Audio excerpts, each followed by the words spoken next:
Today I'm going to be making the world's most carbonated soda. Soda that you can buy in the store is pressurized to around 2 to 3 atmospheres of pressure with carbon dioxide. But what if we pressurize the soda much higher than this? What if instead of 3 atmospheres, we pressurized it to over 70 atmospheres of pressure with CO2? Well, we can't do it with a normal can or bottle like this. It'll just explode.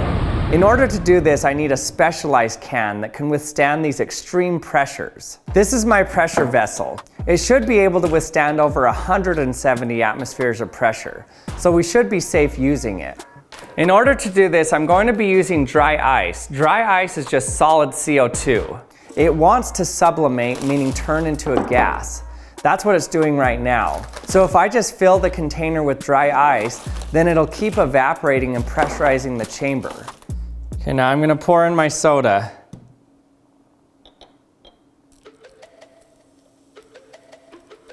So now the soda has frozen, but it'll melt later when we heat up the chamber.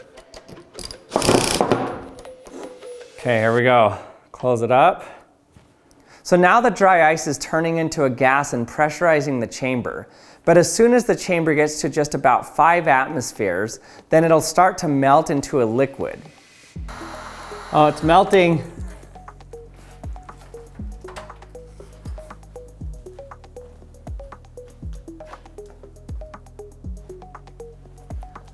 Whoa, that's weird. Look how it left the frozen soda, but the CO2 melted. So if you just raise the pressure a bit, even at these cold temperatures, carbon dioxide becomes a liquid. But it's still really cold, so our soda is still solid ice. So I'm just gonna warm up the whole thing with my heat gun. As I do this, the pressure in the vessel is going to increase.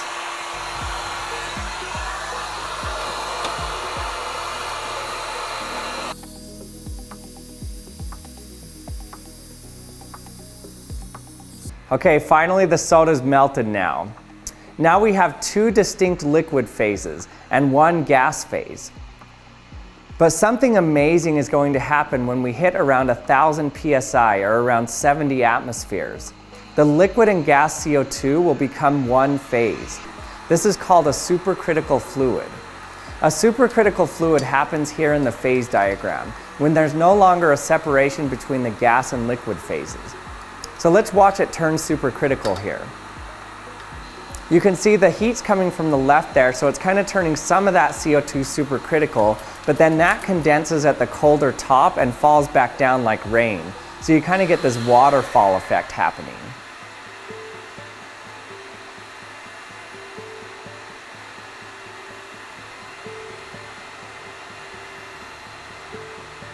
As the liquid evaporates, it's making a denser and denser gas on top, until the density of the gas equals the density of the liquid.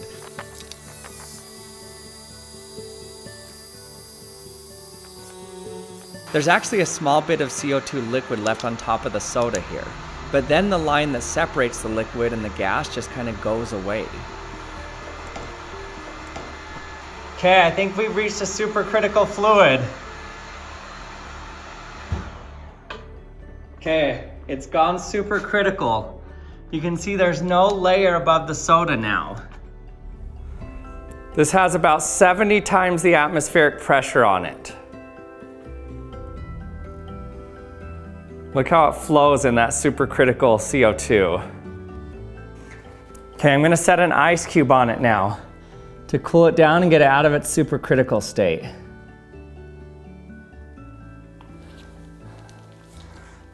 Whoa.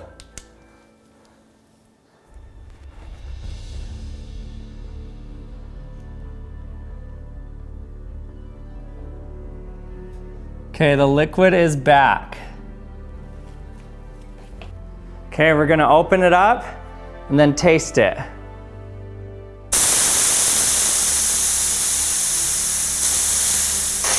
Whoa, whoa. Okay, let's hurry and open it up.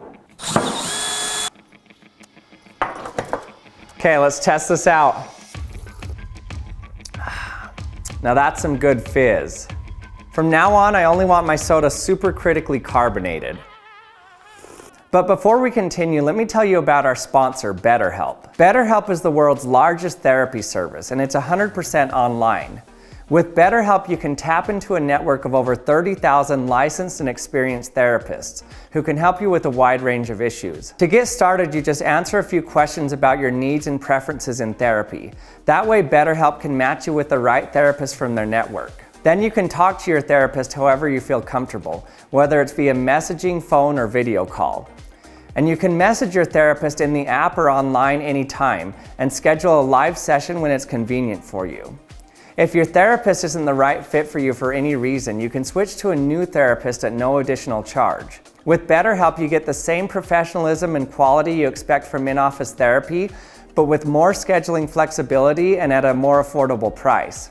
So get 10% off your first month at betterhelp.com/actionlab or click the link in the description. And thanks to BetterHelp for sponsoring this video. Now let's get back to our experiment. Now what's interesting about all of this is that you may have been surprised that the brown root beer didn't color our liquid CO2. That's because CO2 is non-polar, meaning that it doesn't have any electrically charged ends to it. But I thought it would be cool to see if we could actually find a dye that was able to color the liquid CO2. Then we could see what that looks like when it goes supercritical. These should be non-polar molecules as well, so I'm guessing they might dissolve into the CO2.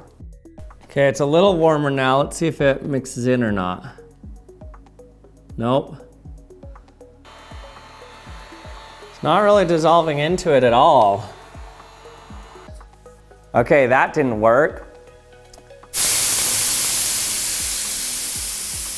I was looking this up and I read that the dyes that are used to color artificial fabrics should work since they're non-polar. So I went out and bought this synthetic fiber dye. What this has in it is something called a dispersed dye. Dispersed dyes are used to color synthetic fibers and they're non-polar, so hopefully it will dissolve into the CO2 liquid. Oh, there it goes, it's melting. Oh man, I don't know if this is gonna dissolve in it either. So I'm pretty sure the dye is just frozen on the back there. So let's wait for it to warm up a bit and see what it looks like. Still not dissolving into it.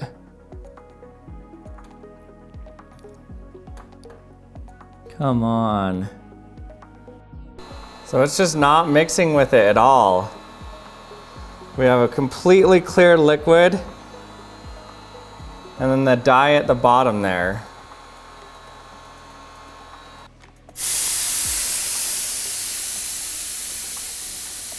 Okay, let's give this one more try. I know that some of the natural colorings in vegetables are non-polar and could maybe dissolve in CO2. So I have some ground up vegetable powder. Let's see if this dissolves into the CO2 and gives it a color. It's a little bit of powder now. Close this one up. Okay, it's melting.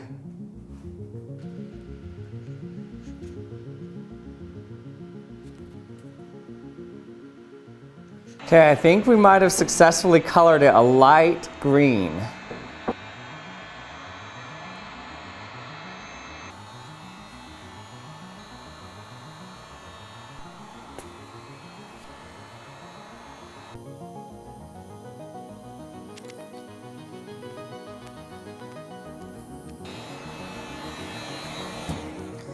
Okay, I don't see any color in there anymore. Guess it came out of solution once it became supercritical. Okay, now I'm gonna put an ice cube on it and cool it down.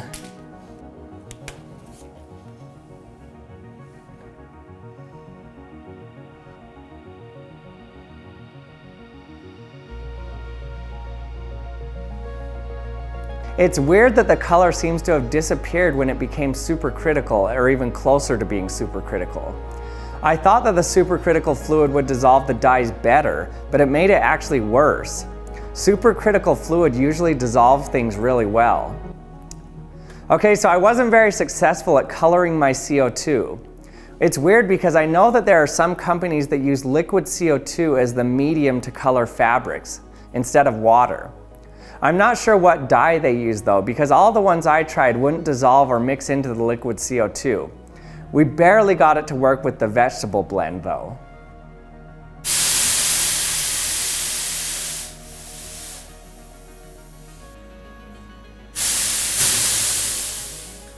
And thanks for watching another episode of the Action Lab. I hope you learned something. If you haven't subscribed to my channel yet, remember to hit the subscribe button, and we'll see you next time.